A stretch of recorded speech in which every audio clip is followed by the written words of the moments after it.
Great. Okay, so I'm Jen Plowden. I'm the New England Program Manager. So I support land trusts in the 6 New England states from a home office on the North Shore of Massachusetts. So I'm located pretty close to all of you in Massachusetts. And I'm joined today by 2 of my colleagues at the Alliance, Mary Burke, who is our Director of Educational Services. Mary joined the Alliance in 2005. And she serves as the executive editor for the Standards and Practices curriculum. And she has oversight for our webinars and online resources that we have for land trusts. I'm also joined by MaryKay O'Donnell, who is our Midwest Senior Program Manager and interim Eastern Division Director. And MaryKay joined the Alliance in 2007 with 18 years of land acquisition experience. And she was part of the core team that led the most recent revisions to Standards and Practices in 2017. So I did want to mention that we're not attorneys and we're not technical advisors. So nothing that we say today is really to be considered legal, financial, or technical advice. But that said, we've worked with a lot of land trusts to help them understand standards and practices. And our goal is to share some of these learnings with you today. So I wanted to give you a sense of what we'll be covering during our time together. I'm going to start with a brief introduction to the Alliance, and then we're going to jump right into the standards and practices with a little background about what they are before we get into a bit of a fictional case study to walk through a land transaction. We'll point out some of the standards and practices that you might want to consider as you approach your own transactions. And the plan is to take about 50 minutes to go through some of this material with opportunities for your questions throughout, and then we'll open the floor to questions again at the end. But I did want to mention that you can feel free to post your questions in the chat as well as we're going, and our team will do our best to answer those in the chat as well.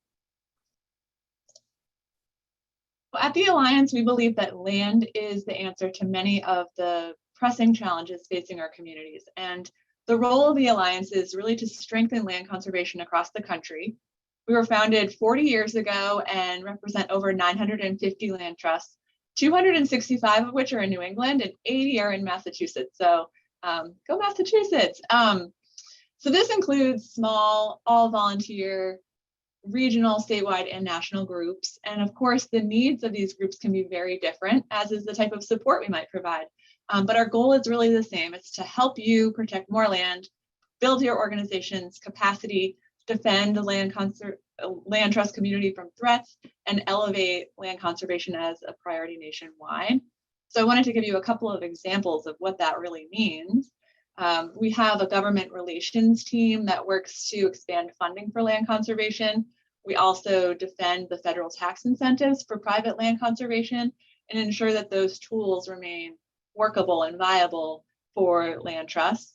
We host numerous meetings, webinars, and trainings each year, as well as an online learning center that's full of additional resources and templates. So if you haven't checked that out yet, I will be talking about it later on as well.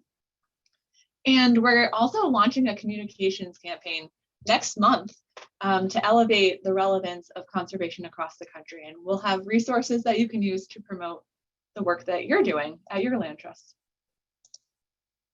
So now you know a little bit about us, and we would really love to learn a little bit more about you. So I'm going to ask Mary if she could launch a poll. We have 2 questions for you. One is, could you tell us about your role? Are you a board member, the chair, on the lands committee? Are you a staff member, a consultant, attorney? Are you interested in working for a land trust or something else? Feel free to put that in the chat. But please let us know who you are. And then also, if you scroll down in that poll, you'll see how familiar are you with land trust standards and practices. And the options range for here to learn to extremely. So we're kind of interested to get a sense of who's in the room with us today so that we can, tailor the content to that. So I am seeing a lot of board members and a lot of staff. Not many people have participated quite yet, so we'll wait a second here. Okay. And seems like we could probably Yeah, so we have a few more board members than staff. Excellent. Okay, I'm going to end the poll. Thank you for indulging us. So what are the standards? Well, the Land Trust Alliance developed the standards in 1989 when we were urged by land trust practitioners across the country who believed that a strong land trust community depended on the credibility and effectiveness of all land trusts, and that employing these best practices was the most certain way to ensure the longevity of our organizations and the land we protect. So simply, the standards and practices are the ethical and technical guidelines for the responsible operation of a land trust. But forever is a really long time. And so the goal of these standards is that land trusts can endure and withstand the test of time. Now, what that means specifically has changed over the years. So with the participation of the land trust community, the Alliance revised the standards in 1993, 2001, 2004, and 2017 to reflect the changes in land trust practices and also the regulations that are governing nonprofit organizations. So at the Alliance, we recognize the importance of land trusts of all size and the value that they provide to their communities and the movement in general. And so these standards were really developed to help strengthen land trusts across the spectrum of size, geography, and focus. And we ask all of our members to adopt the standards, which means that those organizations are committed to the full implementation of the standards. And we know that not all land trusts will be able to immediately implement every practice, and that is okay. This is an incremental process, and we're here to support land trusts as they evolve over time. So as the cartoon says, start where you are. So the Alliance and the land trusts that have adopted standards and practices agree that land trusts have to demonstrate effectiveness and credibility through implementing these best practices. Otherwise, the ones that fall short could undermine the whole conservation movement. The great thing about the standards is that it eliminates the need for you to recreate the wheel about best practices and how to operate your land trust responsibly, ethically, and technically. The standards underscore the importance of policies, procedures, written documentation, and financial stability in having sustainable organizations. And they highlight the need for sufficient stewardship and defense capacity to ensure permanent protection. They emphasize how critical it is for land trusts to be responsive to and engage their communities. So who benefits from the standards and practices? Well, the public benefits because land trusts are effective and efficient. The land trust community benefits because there's a commitment across the sector to excellence, and individual land trusts benefit from this commitment to pursuing continuous improvement. So there are 12 standards. We won't be able to go through all of them today, but you can see they're organized into different bucket areas here. The first two buckets are standards that are relevant to the operation of nonprofit organizations, and the second two buckets are related to our work as land trusts, protecting and stewarding land specifically. So as we were preparing for this presentation, we spent a lot of time trying to figure out how to tell you everything you need to know about standards and practices in 75 minutes. And the truth is we can't. So to make it more manageable, we are going to focus on some of the standards and practices that you should be thinking about as you work through a land transaction. And we know that we remember stories better than facts. So today we're going to zoom in on the Loon River Land Trust, which is a fictional land trust in Massachusetts, whose Lands Committee is bringing a new project to the Lands Committee for approval. And I'm going to turn it over to MaryKay to tell us a little bit more. Great, thanks, Jen. So yes, we want you to come along with us as we are all going to pretend that we're part of the Loon Lake Land Trust. We are a small organization and we were formed in 1985. We have an opportunity to protect a property called Loon Landing, and we hope to purchase it to create a nature preserve. For today's session, we will focus on the standards related to fee acquisition, and by that I mean land ownership. The land trust will own the property after we purchase it. But please know there are additional standards that address conservation restrictions that we will not be covering during our storytelling today. As we proceed, we're going to make sure we are following the standards. We want to get this right and ensure loon landing's protection for the long term. So just to give you an introduction to the land, Loon Landing is a 160-acre property and encompasses the 45-acre Loon Lake. And it includes high-quality wetlands, a mixture of mature pine and northern hardwood forests. The local residents have enjoyed this property for generations with the permission of the landowners, and they use the lake with kayaks and non-motorized boats. The habitats present provide home for many species, including 14 threatened or endangered plant species and 18 animal species. We've had our eye on this property for some time, and we've been presented with the opportunity to purchase the property at a reduced price from the conservation-minded landowners. Mary, can you introduce us to the first standard? Absolutely, I'd be happy to. So before a land trust acquires land or conservation easements, there are some things they have to have in place. So let's start with the questions we've just focused on this project. And I'll note the standards so you can go back on your own to review. The first standard is ethics, mission, and community engagement. The first essential piece is the land trust has a mission that advances conservation and serves the public interest. And why is a clear mission essential? It keeps the land trust on track and harnessed to its public purpose and not serving just a small sector. A clear mission helps the land trust use its resources wisely. The work done in pursuit of land conservation is endless, as you well know, and so mission helps you focus. A clear mission builds cohesion among board, volunteers, members, and staff. People are motivated to work together when they share a common belief in what they can achieve. Finally, it communicates to the organization's purposes to the public, in particular landowners, public officials, and donors. So let's also talk a moment about strategic goals. A mission statement helps keep an organization on track, but it does not provide sufficient direction to prioritize and shape activities and programs.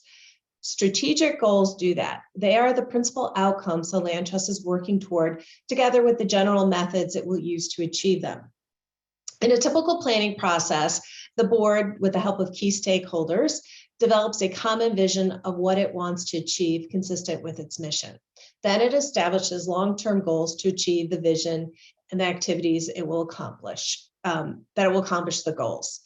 And generally, they can be revised anywhere from, I think, 3 to 10 years.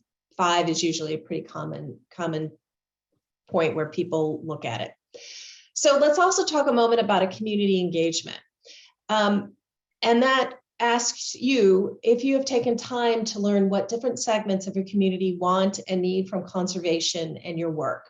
Learning more about the community allows your land trust to think creatively and responsibly about ways to use your mission of land conservation to help address other issues people care about, such as education, youth leadership, health, fresh food, and clean water. And there are probably a dozen or more additional items.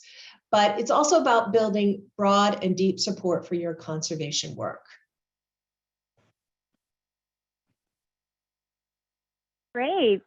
So as part of our stories, what we would do is we would consider for this Loon Landing property, our mission, is it in line with our mission, strategic goals, and does it serve our community? So the mission of Loon Lake Land Trust is to protect natural areas, endangered habitats, and scenic views in our county for today and tomorrow's generations. So acquiring this property would certainly further our mission. In addition, we have had strategic goals for about a decade now, and we have a prioritized list of all properties over 20 acres in our service area. Loon Landing is our #1 priority. Our current strategic plan focuses on 3 things: protecting the best examples of high priority natural areas before they're gone. 2, creating nature preserves to allow us to provide recreational opportunities and access to nature for all. This property has an all-access recreational trail running adjacent to the east side of the property, and there's an excellent spot for an accessible kayak launch on the lake. And the third strategic focus is to engage our community members to understand the needs of the community, be an inclusive organization, and address those needs through conservation. Preserving Loon Lake protects water quality and will enable access to natural areas for local residents, school groups, and visitors, and will provide security for our local indigenous peoples to be able to gather medicinal plants on the nature preserve as they've done for centuries in local areas.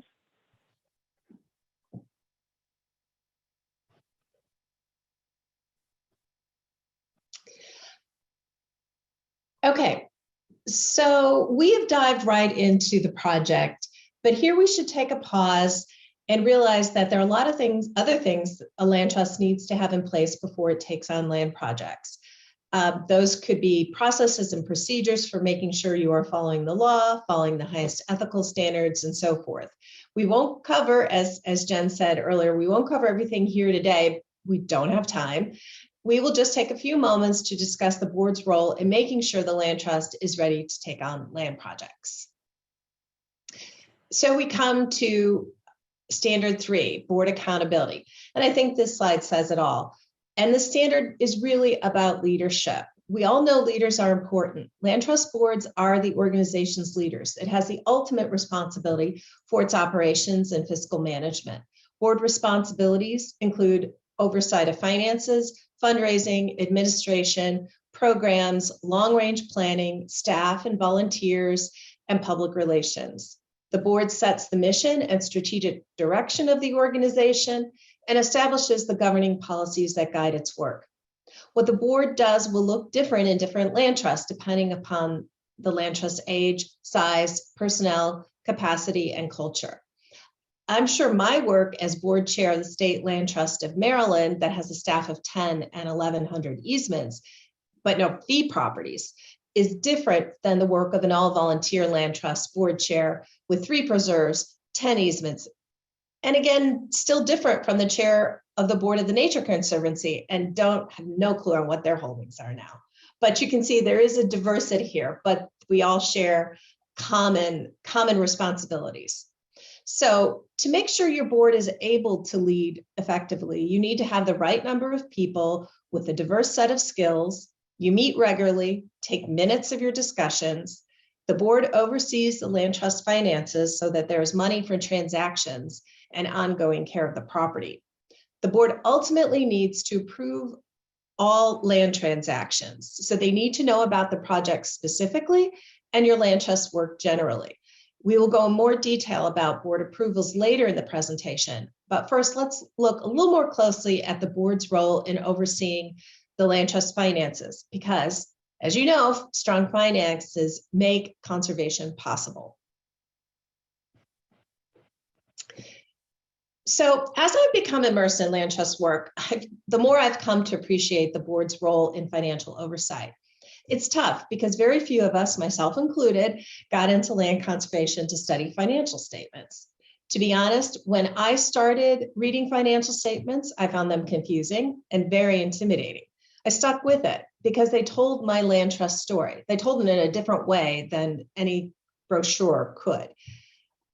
And I also realized that I needed to understand that story in order to add to it and to tell others our story. I also realized that if my land trust wasn't physically healthy, we would run into trouble eventually, and it was my job to help make sure we stayed healthy. The practices surrounding financial health are designed to ensure your land trust has the means to conserve land today and steward it in the future. There is a lot here. We could do a 90-minute presentation on each one of these financial oversight practices, and I think in my tenure at the Alliance, we've done a webinar on each of these. But so again, I'm just going to emphasize how important it is that the board take an active role in financial oversight. Super important to solid conservation.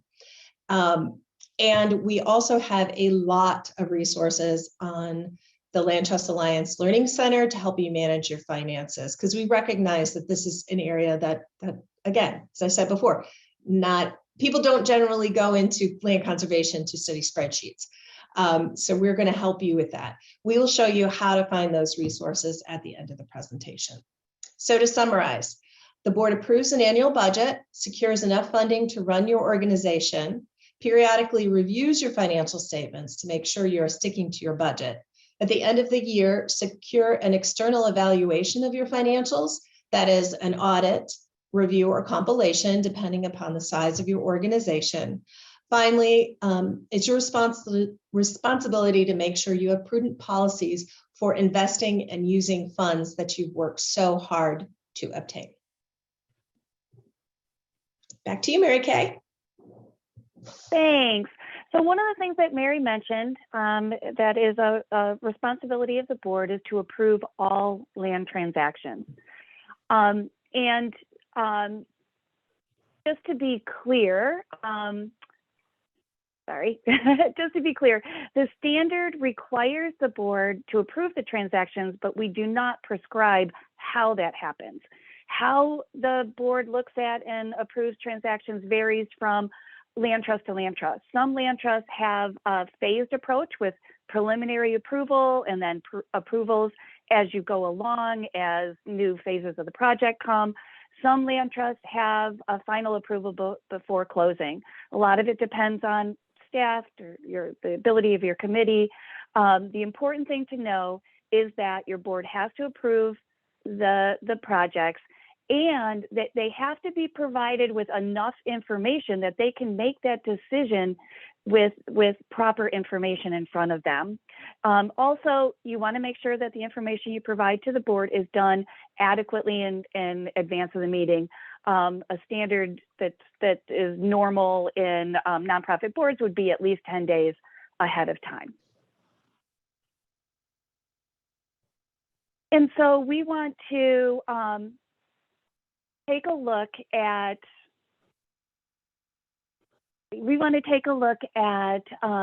if this project is something that the land trust can afford. Should the board be approving it? Are there any conflicts of interest? We know that it meets our mission and it serves a need in our community. What are the next steps? So your board, as Mary was describing, is fiscally responsible for the organization. So you have to consider, do you have the capacity to acquire and manage a property of this size? Or if you don't, and it's critical to the success of the organization, how would you gain that capacity? But honestly, right now, we do not have enough information to know if we can afford this property or not.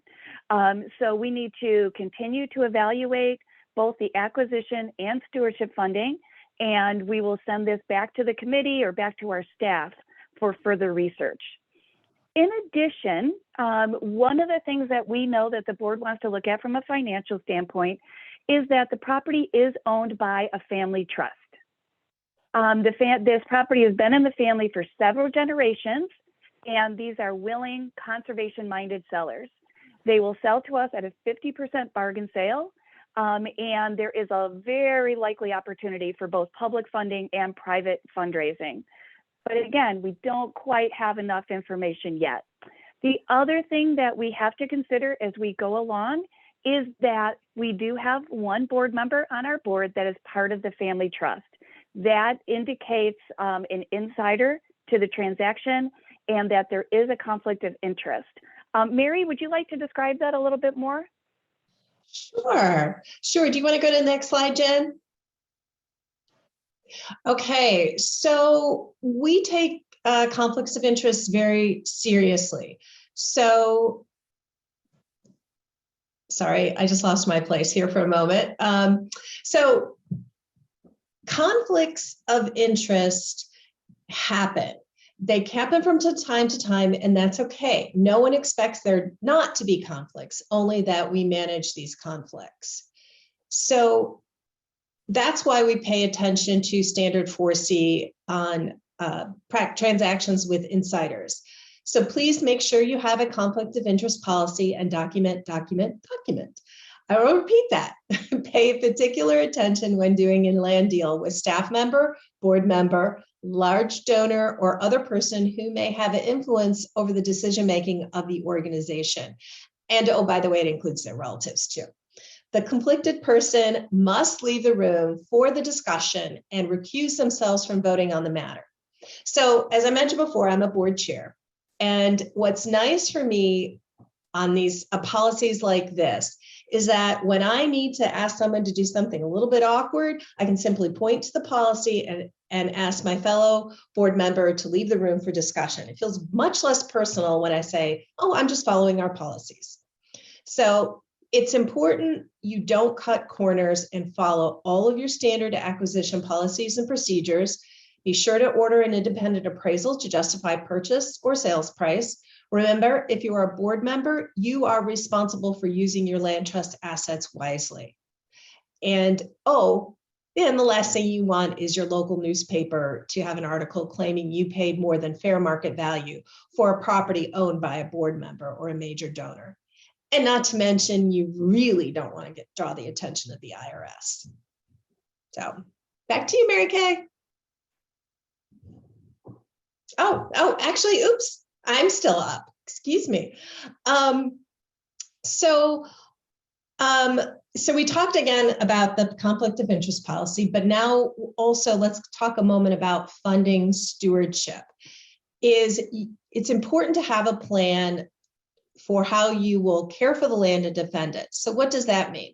I'm only going to talk about stewardship costs for land the land trust owns.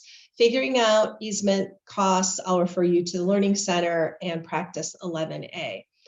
So for each of your properties, a land trust needs to estimate the long-term management and defense costs and secure any funds to carry out its responsibilities over time. So land stewardship programs and responsibilities vary widely. At a minimum, each land trust needs to have a strong program of basic property management, making certain that essential ownership obligations are being met, again, for land you own. So those obligations include marking and maintaining boundaries, monitoring the site regularly, paying taxes, carrying insurance, overseeing leases and other arrangements. Finally, protecting the important conservation attributes of the property.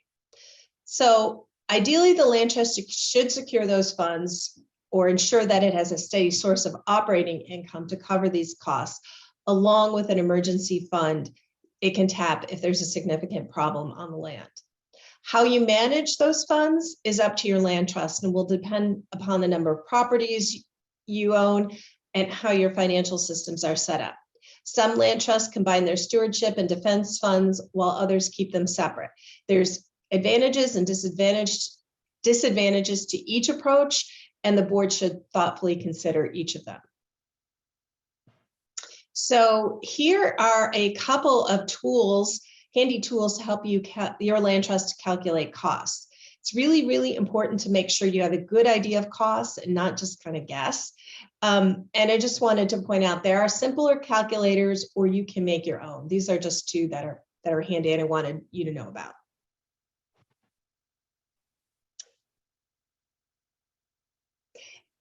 So here's a point where if folks have questions, we can stop and take some, or just look at a really cute panda. Yeah, I'm not seeing any questions in the chat. So if anyone wants to, I don't know, Rob, do we have the capacity to let people raise their hand if they have a question they want to ask live? Yeah, people should feel free to raise their hand or actually to type in the chat that they'd like to speak. You can unmute yourselves. Sure. So why don't we keep going for now, and then if we have another couple breaks in here. Great, thanks, Jen. So as Jen mentioned at the beginning of the presentation, standards that are specific to the work of land trusts are 8 through 12. And we will go through planning, due diligence, tax benefits, and then stewardship and management. So the first one is to talk about is evaluating and selecting projects.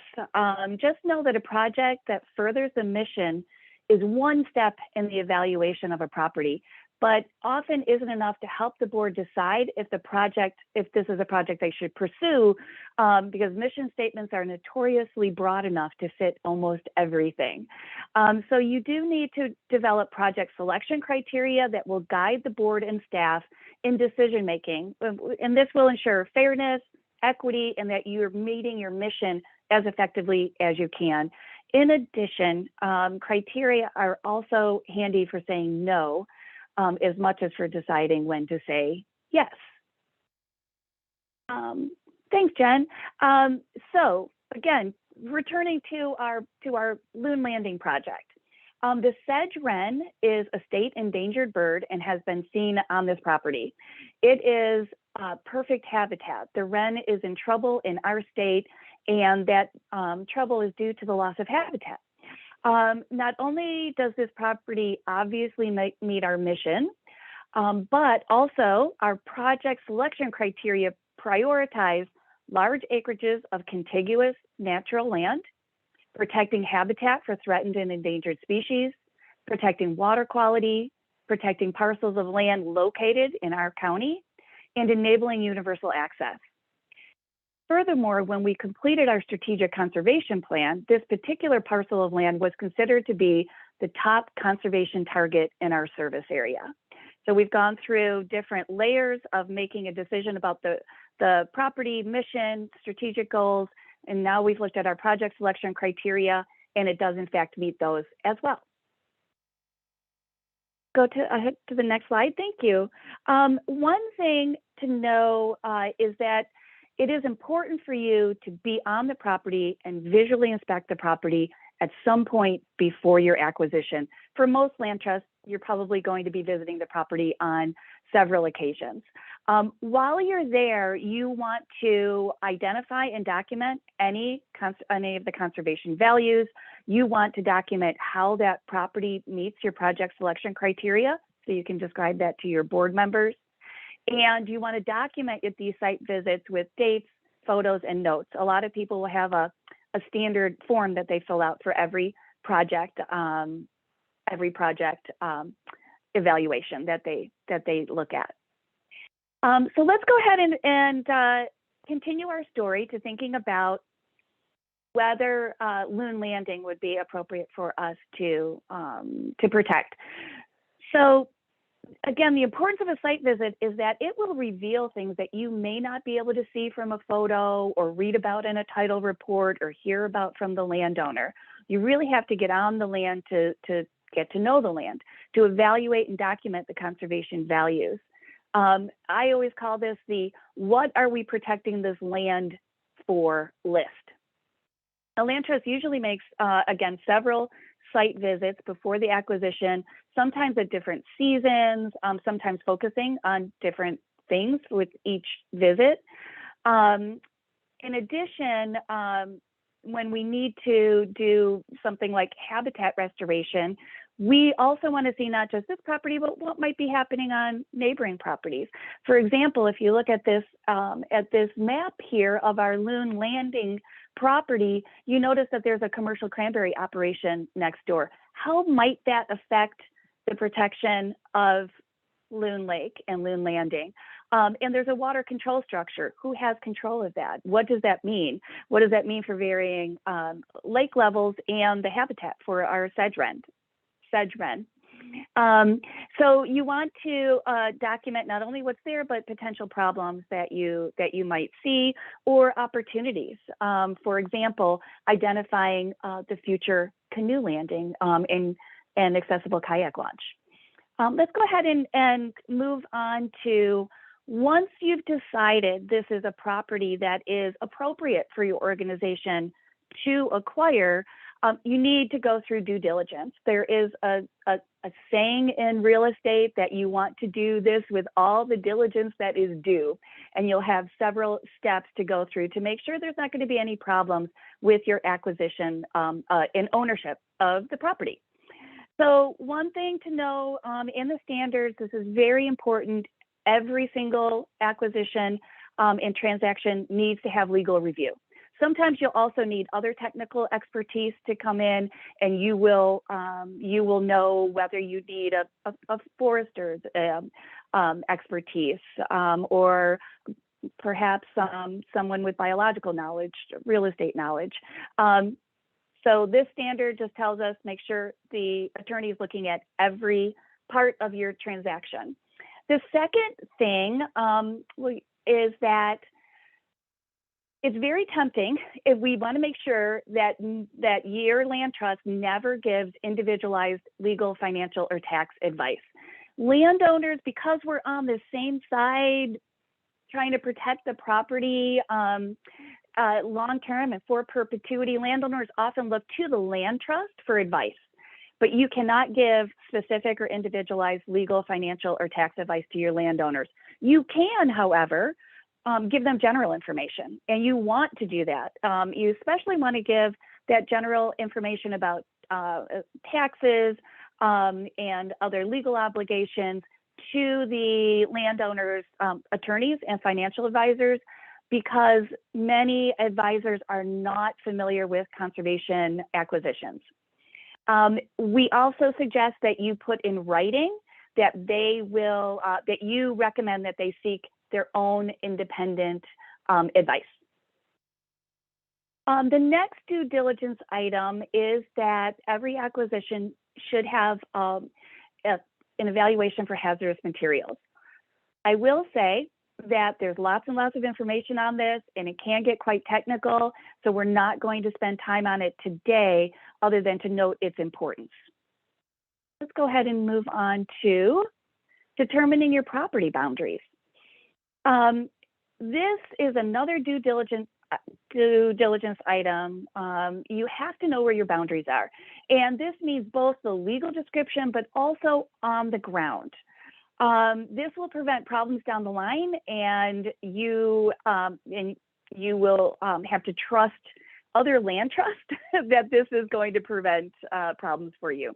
One of the great benefits of standards and practices is that we get to learn from the collective wisdom of 1,000 colleague organizations. So I'll tell you this, in my 18 years of doing conservation land deals, I have made every mistake in the book. So don't be me. I will let you know all of my mistakes so that you can learn from them and not repeat it. I remember a project that my land trust had been working on for over a decade. We finally had an opportunity to purchase it, went through all of the due diligence, and I went out for a final site visit about a week before closing and noticed the survey markers. And I noticed that the neighbor's driveway was clearly on our side of the survey line.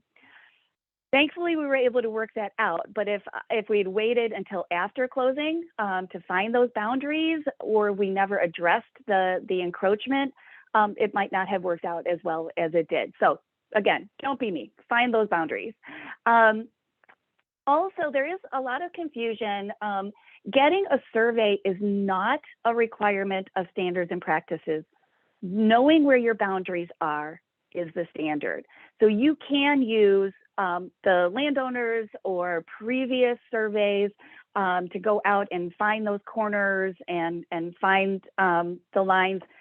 Absent being able to do that, you may have to hire a survey.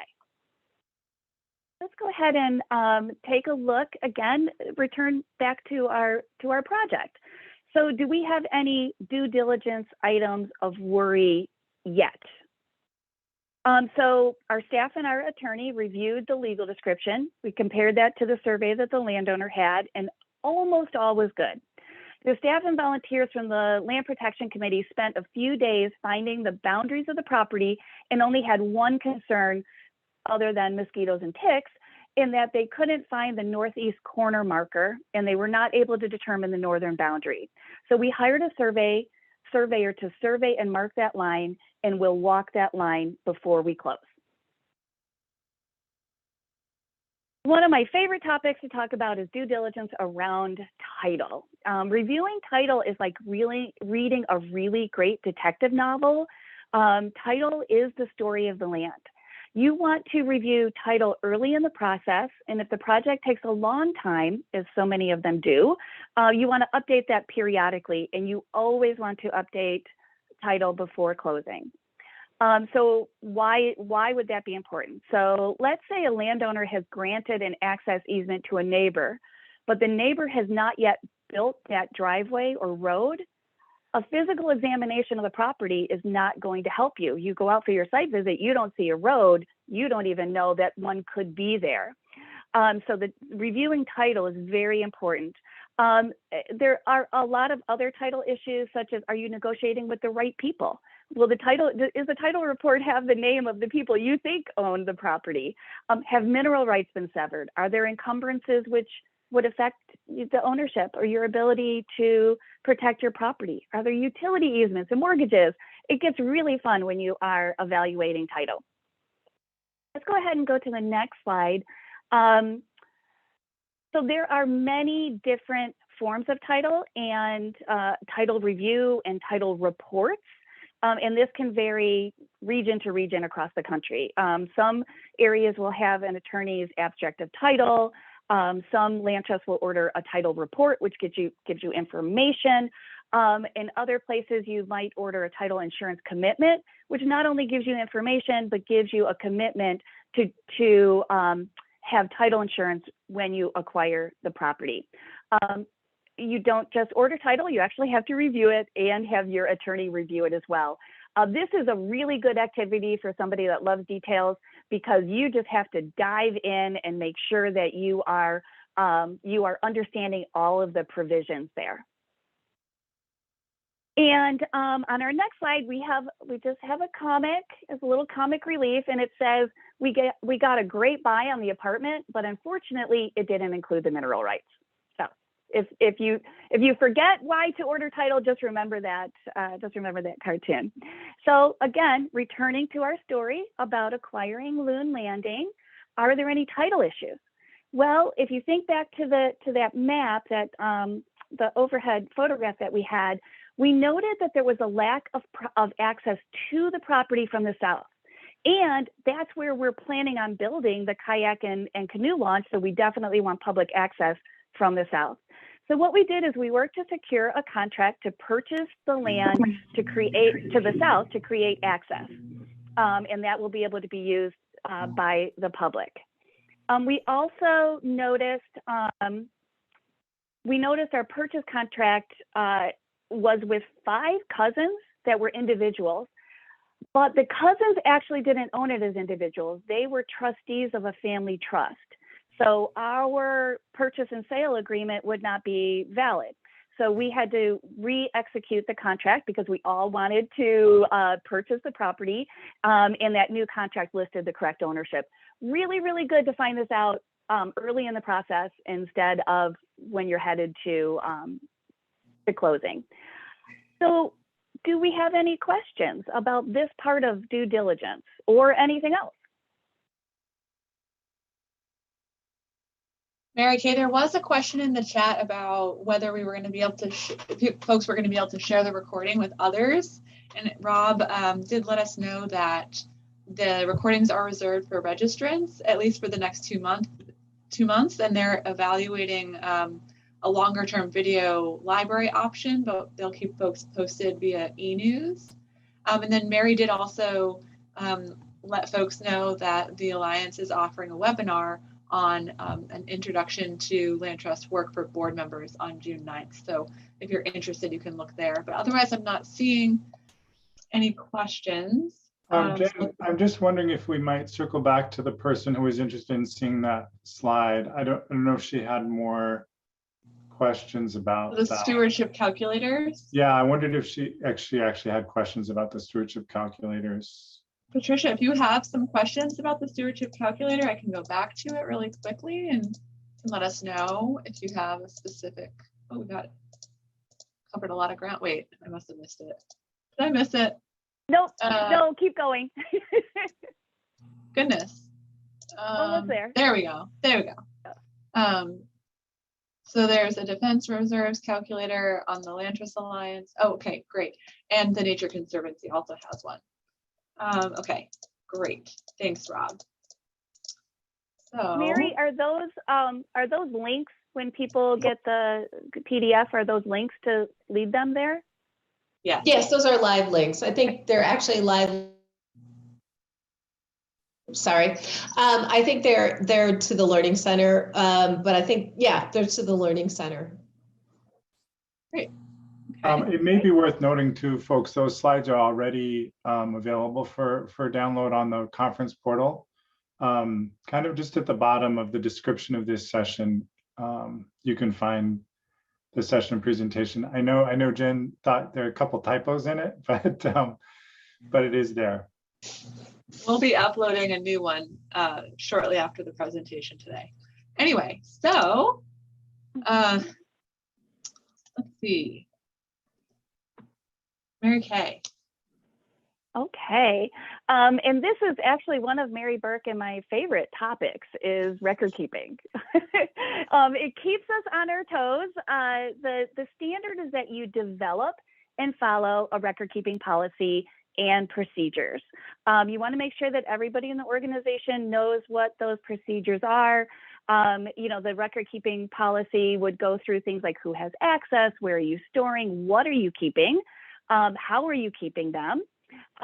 It will definitely give you peace of mind to know that things are in order when you go through record keeping. There's nothing like a clean closet, right?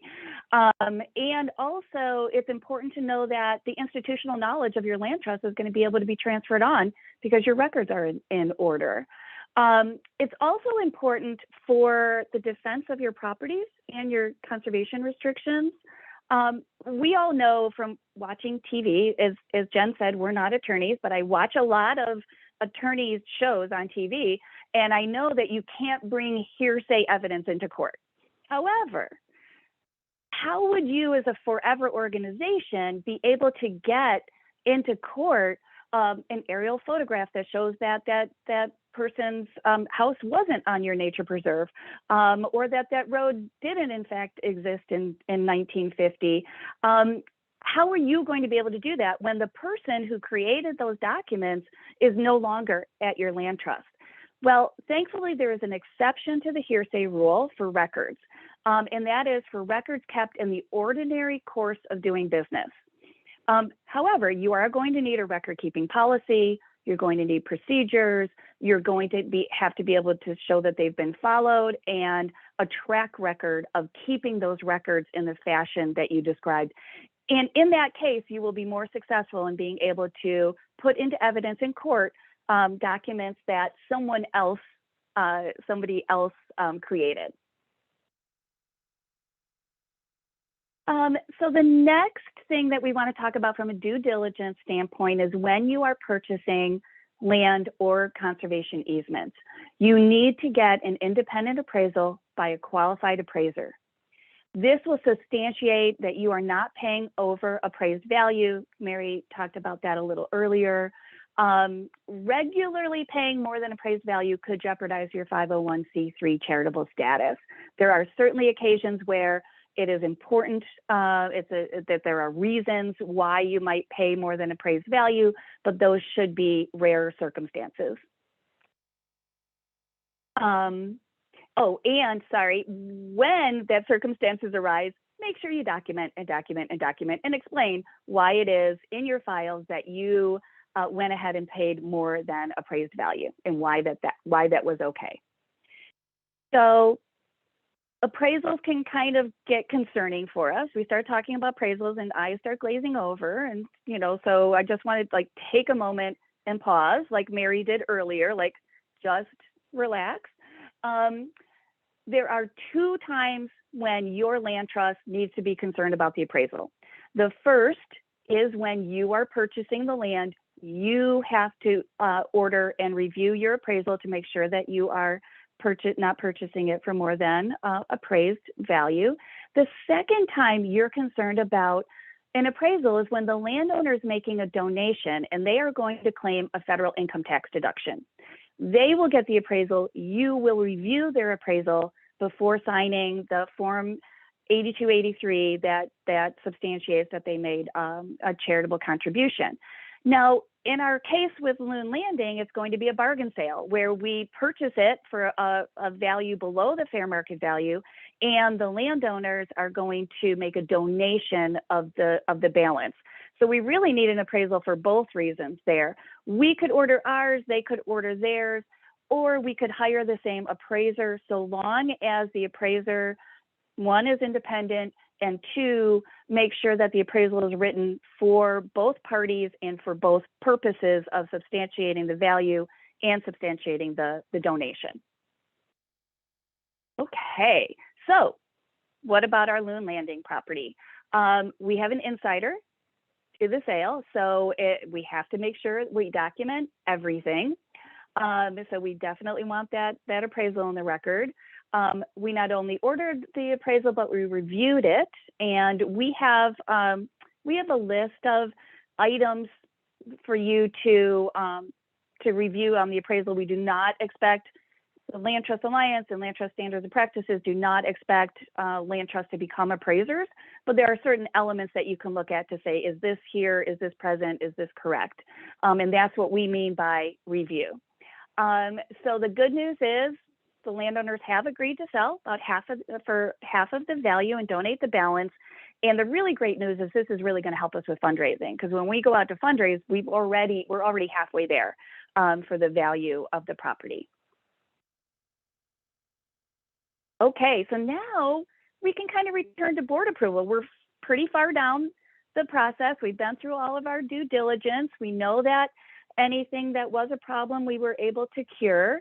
And so we want to return to the board. This is probably a likely time for the board to revisit the project, evaluate it, and either approve it or not approve it, or approve it with certain conditions.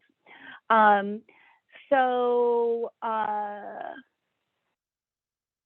one of the things that we want to consider is, who is bringing this to the board for approval? How are they discussing it? Is it going to be, if you're an all-volunteer land trust, it could be your land committee, if you've got a well-functioning land committee. If you're a staff land trust, it could be the professional staff that brings this forward and explains all of the positives and potential negatives that might come out. And again, just to remind you, how your land trust approves projects is really up to you, and it can go a lot of different ways. MaryKay. Let's go ahead and talk. Yeah, go ahead, Jen. You hit you unmute again. It was a quick in and out. That came in the chat that I think is really relevant before we move on too much farther. How does the land trust evaluate an owner's appraisal without getting an independent appraisal? Can you maybe speak to that for? Absolutely. So that's one of the things we're going to talk about right now is early in the process with the landowner, you want to notify them that that you are going to require a copy of the appraisal to review before you sign the 8283. You want to do that early in the project because you don't want anybody to be surprised by that. So you're asking the landowner to provide their appraisal to you. And we have, I presume that we can pass that along as well. We've got a checklist that says, in an appraisal, here are the things that should be there. Is the purpose of the appraisal stated correctly? Is the property defined correctly? Has the appraiser used these 3 different methodologies to come up with their answer? And so there's about 10 different things that we say, look at this and see if it makes sense. If it doesn't, you've got a couple of options. You could go back to the landowner and say, we don't have any problem with the valuation here. We're good on that. However, when you go to claim your federal income tax deduction, they're going to ask you for the appraisal. And we noticed a couple of deficiencies. We noticed that the purpose of the appraisal said it was to establish the purchase price, when really it's to establish your donation value. And that way the landowner, again, we're not giving them advice, we're giving them information of what we noticed. That way they can go back to the appraiser and say, we need you to update this appraisal. Here are some of the items that didn't appear to be exactly correct. There are certainly times where you might read an appraisal and it sounds a lot like fiction, a lot like our fictional property here that we're talking about. I will say most of the time, if you are seeing issues with an appraisal, it is not intentional, that there are things that you can go back to the landowner and you can say, we're just not sure about this. These comparables that the appraiser used don't seem to add up to what the value is. And you can work with the landowner on that. But I think we can pass along that checklist as well. And Tom, if that didn't answer your question, I see you. Did it answer your question, or do you have, if you have something else, you can unmute? Yep. Okay, great. So tax benefits, do we need to cover anything else, or did I already cover it all? we're good. Send a letter to the landowner and make sure that you've got all of the information that they need to know and that their tax advisors need to know about making the donation. And again, I know that tax is everybody's favorite topic, and we've got a lot of information on that as well. So everything's in place. It's time to close. We've raised the money. We've got the money in the bank. We've got the foundations came in and private fundraising, and all of the due diligence items are closed, and we're ready to go. You have to consider, are there any final approvals that are needed by the board? Your title company is going to ask you for that. Has your attorney reviewed all of the closing documents? Are all of the financials in order? We do recommend, it's not a standard that you have to follow. We do recommend using a title company. They can do escrow, they can do the recording. They have there's a lot of benefits to going through the title company to do your closings. You have to figure out who has the authority to sign, who's going to attend the closing. You know, hopefully someday we can all be around the table closing again and not be doing everything by FedEx remotely. Memorialize the moment. And again, final thing, make sure that that the title company or you deliver the deed for recording. Mary, do you want to talk a little bit about we closed, now what do we do? Absolutely. So your job isn't done with closing, but hopefully you've already created a communications plan to share the good news with your supporters in the wider community. If it's a property you plan to open to the public, share with them your plans and timetables so they know what to expect. Also consider having a party to celebrate your accomplishments. I feel like the standards should have that listed as one of the standards. Have a party to celebrate, but also remember, record keeping is super important, as MaryKay has just indicated. It can take time to get all your legal materials in place and together. Once you have everything, take some time to cull the files of duplicates and unnecessary information, but follow your protocols for what to keep and what to discard. Remember, record keeping is for, as MaryKay pointed out, record keeping is for those coming later who don't know the ins and outs of the project like you do. So ask yourself, what do they need to know to care for or defend the property? A thank you note. A gift of land, even a bargain sale, is still a gift. For the landowner to take the deduction, the IRS requires a letter acknowledging the amount of the gift. In this case of Loon Lake, it's a 50%. The land trust paid the landowner. And the letter needs to indicate that no goods or services were exchanged for this gift. Oh, and don't forget to send letters to the other donors who contributed to the purchase or stewardship fund. They probably want to claim a deduction as well. So to quote Steve Small, you need to send the damn letter.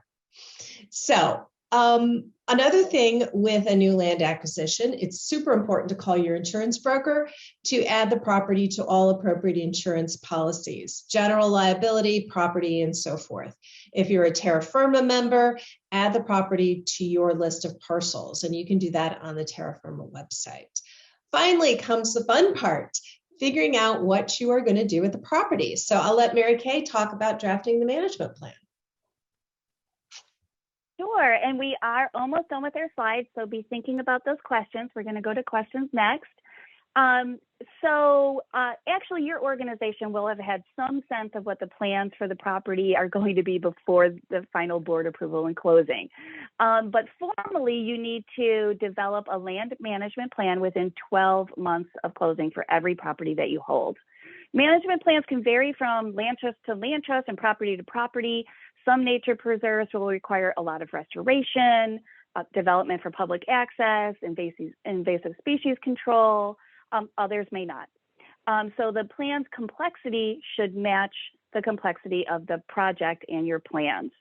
The plan will identify near-term goals, routine maintenance and management, as well as long-term goals or the wish list that may involve extensive partnership and fundraising.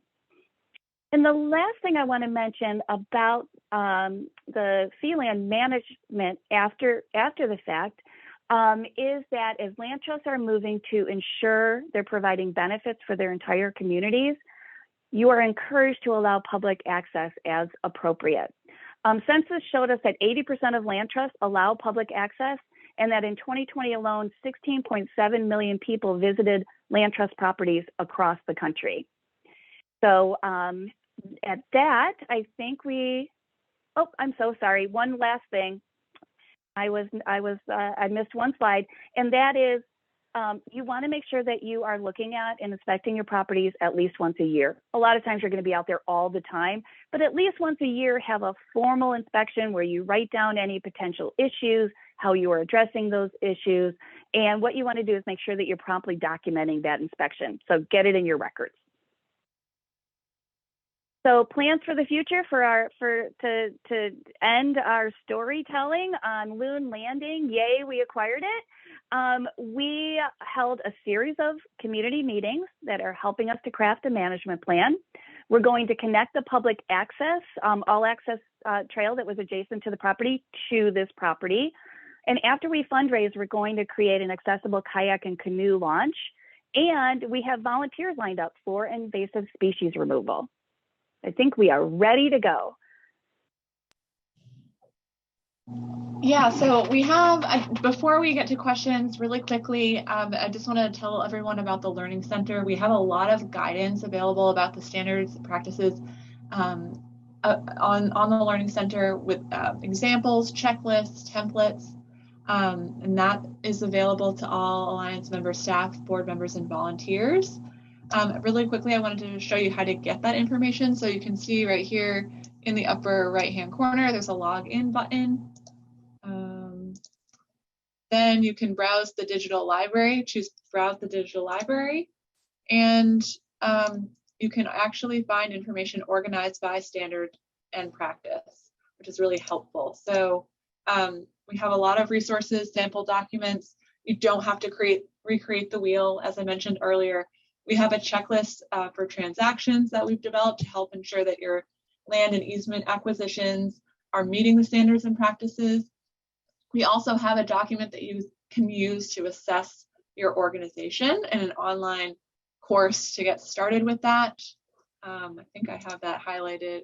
Here are some study modules that we have that you can take advantage of as well. Some people prefer this to reading documents as they're more interactive. And before we go into questions, I just want to talk about one question that we get a lot is, how can our board ensure that they're staying on top of standards and practices over time? Because it can feel like a lot. And I think one of the most important things to remember is that the board acts as a unit. So you don't personally need to know everything. The board as a whole needs to have that oversight. So your lands committee, your finance committee, your stewardship committees, each need to know the standards that are relevant to them, not necessarily about all of those standards. But, if your board is meeting monthly, you could add an item to your board agenda. There are 12 standards, 12 months. That might be a really useful strategy.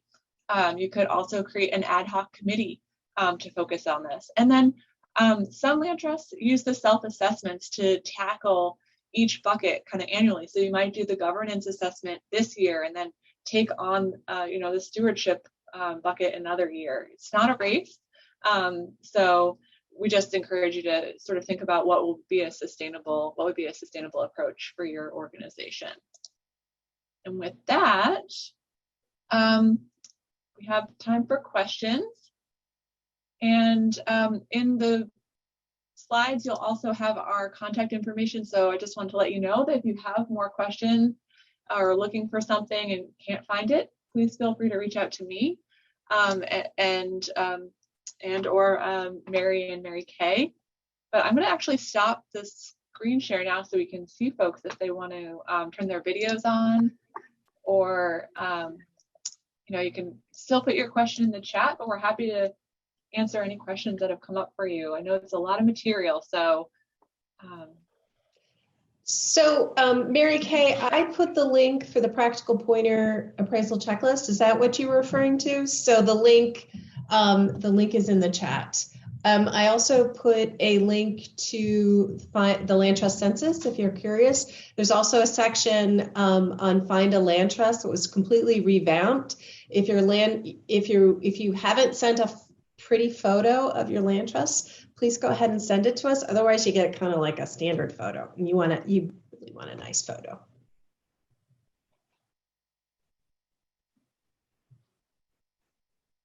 Oh, and thank you, Karen. That's so sweet. Can I ask a question about, can you speak a little bit to the intersection of standards and practices with terra firma and then also with accreditation, and sort of, distinguish, standards and practices from those other things? Jen, do you want me to start and you guys can fill in? That's great. Thanks, MaryKay. Okay, great. So as I mentioned, terra firma is the national insurance collective for land trusts. In order to be able to sign up for terra firma, you have to meet certain standards. So, and they really are the standards that we know from a violation standpoint are the ones that are going to get you most in trouble. So things like if you hold conservation restrictions, that you are monitoring those every year. Things like that you have stewardship reserves for stewardship and defense. And so if you go to terrafirma.org, there will be a list of all of the prerequisites that you have to meet in order to be eligible for terra firma. Whether you're going to, terra firma is great, especially for small organizations. I think Jen mentioned that. Even if you're not going to sign up for terra firma and you're looking at improving your standards and practices, this is a great way to have that must-do list. We all have a lot of to-do lists. The must-do list, really terra firma hones in on if you're not doing these things, you're putting your land trust and the land trust community at risk. So Jen mentioned the history of standards and practices and how long they've been around, that they're created by and for the land trust community. About, I guess it's 15 years ago now, we did have a request to create an accreditation program. It's essentially the Good Housekeeping seal of approval. A third party looks at your land trust and your implementation of standards and practices, and it is a rigorous process to go through to show that you are meeting the standards and practices. And the Land Trust Accreditation Commission was established to do that. They are an independent program of the Land Trust Alliance. One thing that is really important that we try to remember to say a lot is there is a firewall between the Land Trust Alliance, our staff and board, and the Land Trust Commission, Land Trust Accreditation Commission staff and board. Meaning, if you have something that you need help on, you can go to Jen. She's your person. She's your representative, and you can bare your soul, get the skeletons out of the closet, and say, "I know we were supposed to do that record keeping, but we don't even know where our records are." And Rob can help you, and Jen can help you with that. And there's no talking to the commission about that. So don't ever worry about that. For accreditation, how many was it? 158 elements that we have now in the 12 standards. It's a lot, and no one would be accredited if we had to look at all of them, right? So the Land Trust Alliance picks out certain indicator elements on each of the standards and practices and says, these are the ones that the Accreditation Commission is going to look at. These are the ones you're going to have to show evidence that you are meeting. And you can download standards and practices off of our website. We've highlighted the ones that are indicator elements for accreditation. Right now, I think we've got 464 of our nearly 1,000 land trusts across the country that are accredited. Any other questions? Well, first of all, did I forget anything, Jen, Mary? I think that was very thorough. Yeah, I just also want to add that we have standards and just what Rob put in the chat, we have uploaded standards and practices to the conference portal as well. So you can see also which components are requirements for terra firma, as well as accreditation. That is a great reminder, Jen, that there is the standards right there for terra firma. The other thing I thought that was really great that you mentioned the assessments. And if your land trust is interested in accreditation, going through the land trust assessment process can identify the areas where you're doing really, really well, and those areas where you might have to improve your practices before you're ready to go forward. Whether you're interested in accreditation or not, those assessments can be very, very helpful. Can I just editorialize a little bit? I feel like sometimes a land trust board might feel pretty comfortable with the fact that they've decided not to be accredited and not to pursue accreditation, and then I think they can become a little too comfortable, so comfortable that they forget to look at standards and practices and say, regardless of whether you're pursuing accreditation, these are standards that are promulgated very wisely, to talk about how to responsibly run a land trust, and so they are ignored for years at your peril. They require periodic review to make sure you're towing the line. Yeah. I wanted to ask a little more about the land management plan, and in a sense, are there legal requirements for that, or is that just a good practice that we all ought to be following, such that obviously we can set up our stewardship to be compatible with what we see in a piece of land? Tom, does your land trust own nature preserves, or do you have conservation restrictions, or do you have both? We have both. We have a number of fee properties, and we also have, and we've recently, for the first time, hired a half-time person to be our stewardship coordinator, and thus have taken on the annual inspection of our lands.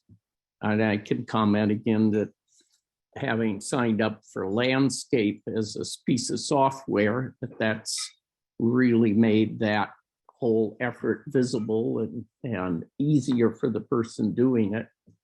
But as far as I know, our land trust never had the practice.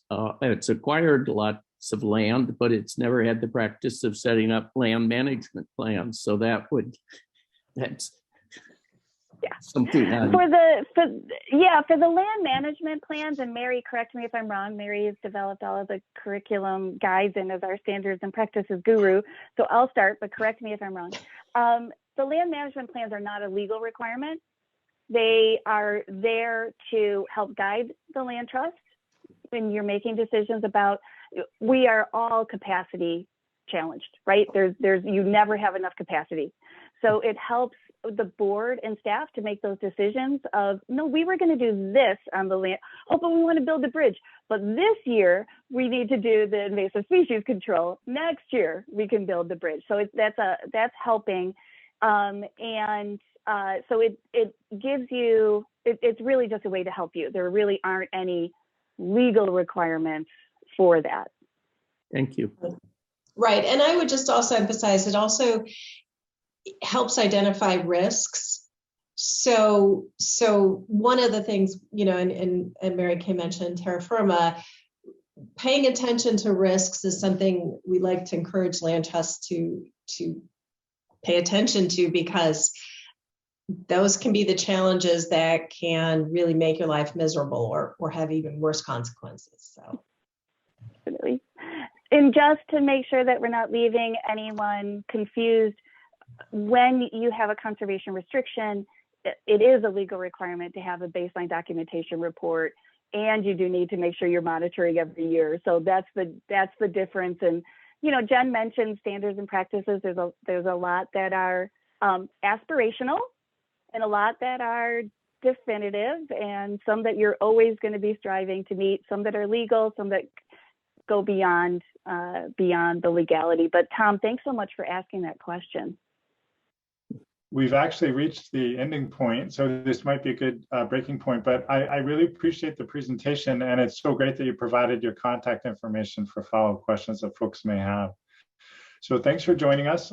Important topic. This is like the, not always the fun part, but I think you've made it pretty fun. So thank you.